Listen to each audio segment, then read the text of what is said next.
Good morning, students. In my last video, I have discussed about achievement and limitation of Green Revolution. Today, I will continue this topic, but before proceeding this chapter, I would like to discuss some important points again, revise few important points, so it will be easy to continue this chapter.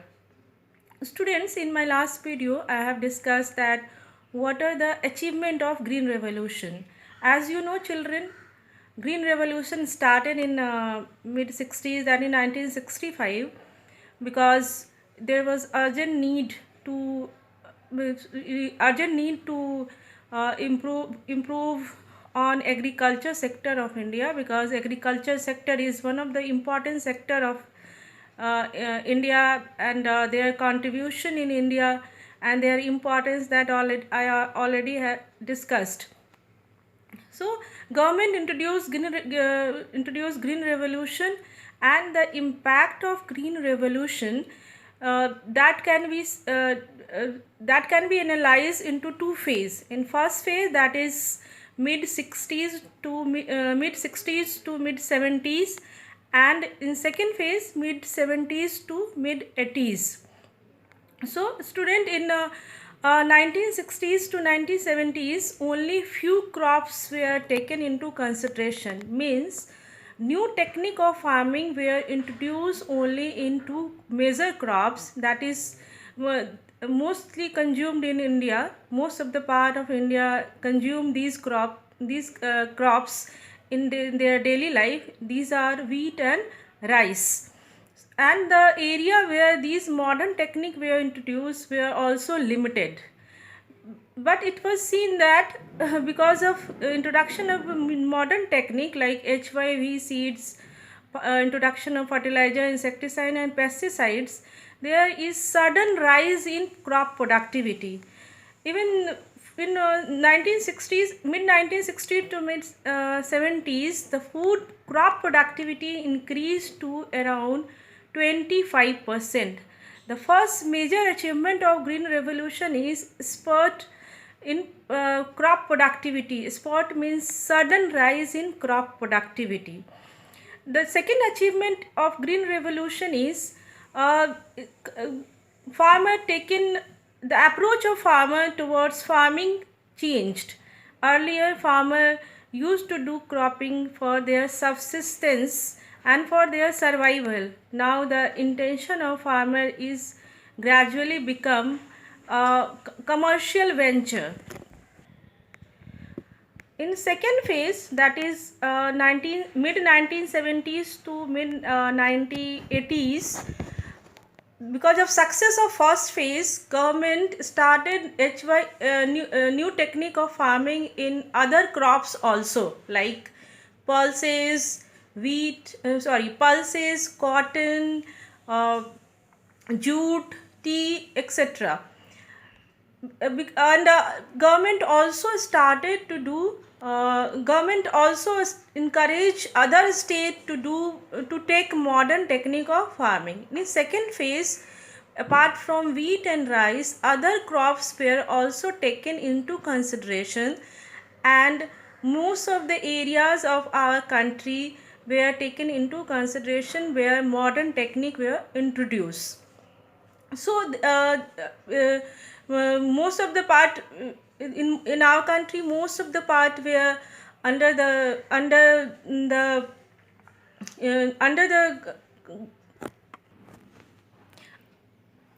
impact of Green Revolution, and because of this, the result of agriculture sector has improved tremendously.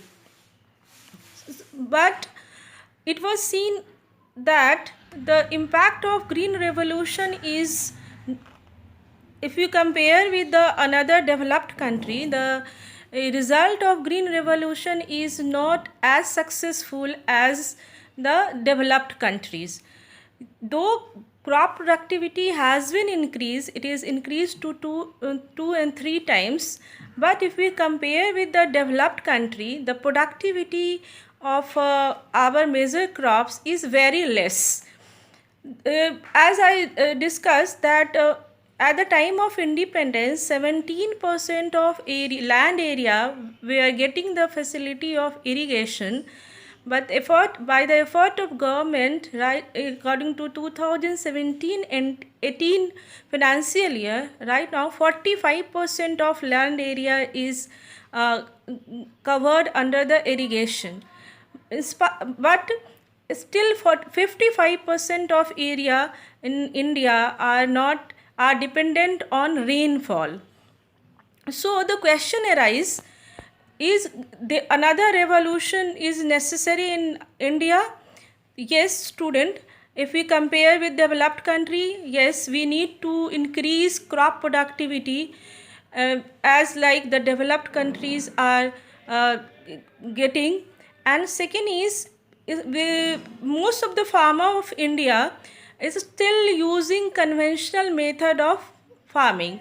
So government should encourage farmer to use more and more machines, so the crop productivity will increase. There is also a problem of credit among the farmer. You are also watching news and reading newspaper. You have come through that news that various time most of the in some reason farmers are taking suicidal steps because of the problem of indebtedness and mounting debt. They are forced to take their life because they are not able to repay their loan. So student, that is also a big problem because in few reasons farmers are still very poor. They are not getting a very good output from the farming, so they are not able to sell, they are not able to repay their loan. So they are sometimes they are they take their life. And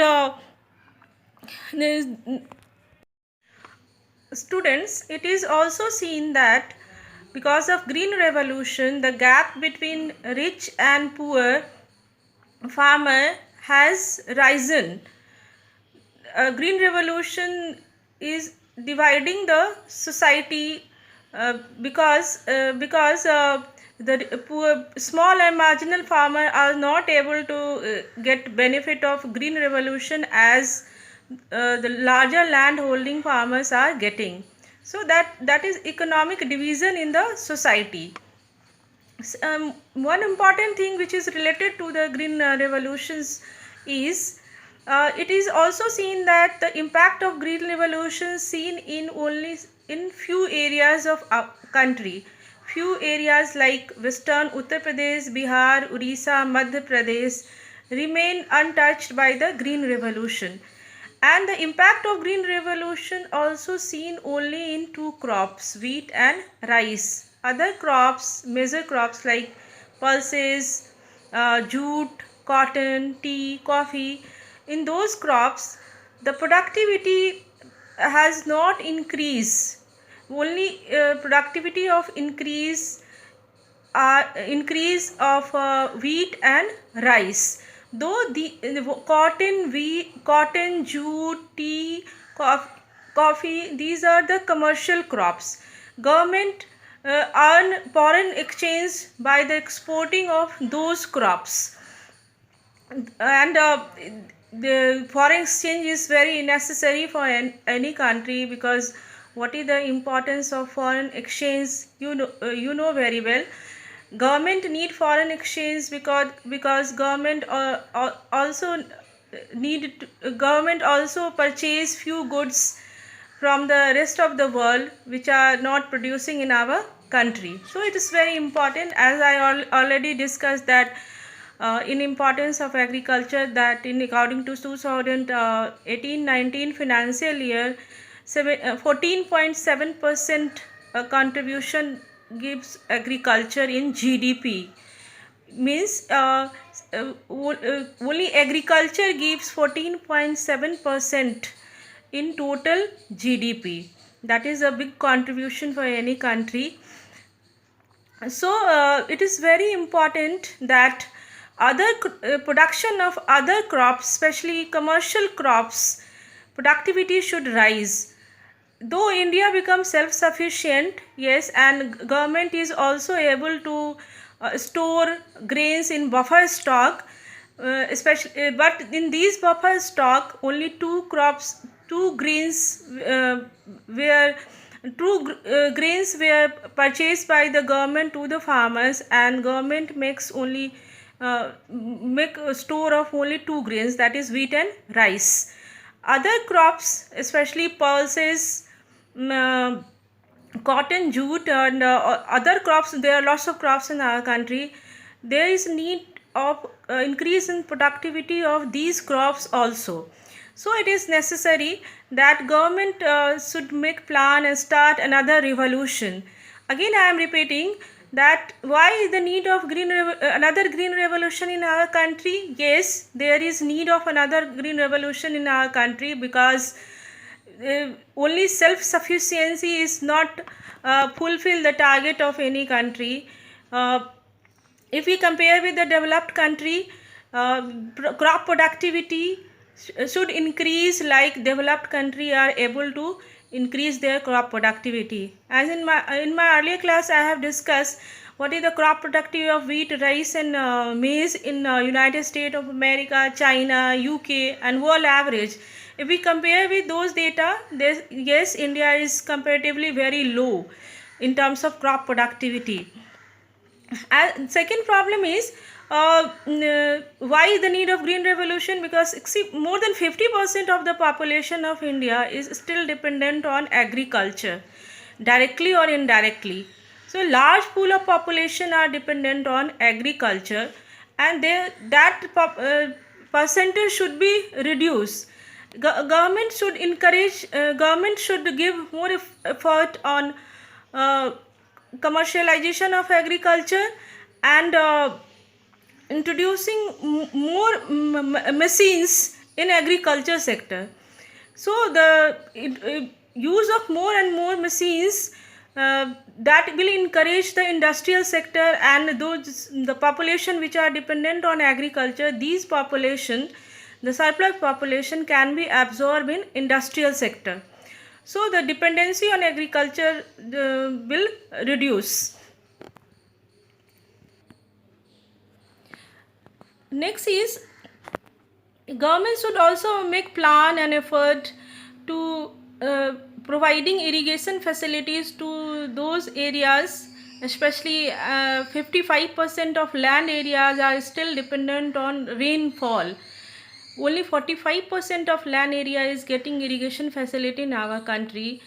55% areas are under the they are dependent on rainfall. So with government should make plan. That's why there is another revolution is necessary.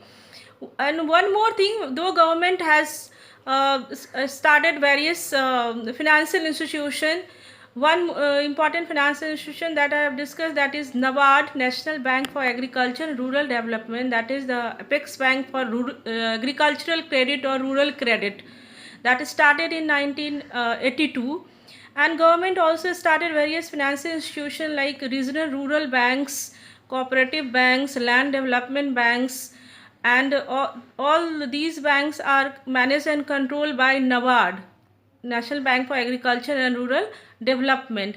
These banks are especially established to provide credit to the farmer. So farmer can easily get credit at low rate of interest. Before that, farmer used to take credit from the local money lenders, landlords at very high rate of interest. So government has developed various kind of financial institution, but these numbers are not sufficient. Government should open more and more financial institution, where farmer is able to get credit at low interest, at low rate of interest, and that process should be easy. As per data, according to 2017-18, 72% of credit is provided by the commercial bank, and by for any farmer to take credit from the commercial bank, that is a lengthy process. Farmers used to avoid those process, and they are forced to take credit from money lenders, and they charges a high rate of interest. So government should also take consideration of consider these problem also. So student, it is necessary from all above discussion, I can say that that is very necessary that government should start another revolution, because what is the contribution of agriculture I have already discussed. There is uh, in terms of employment, agriculture provides raw material to industrial sector.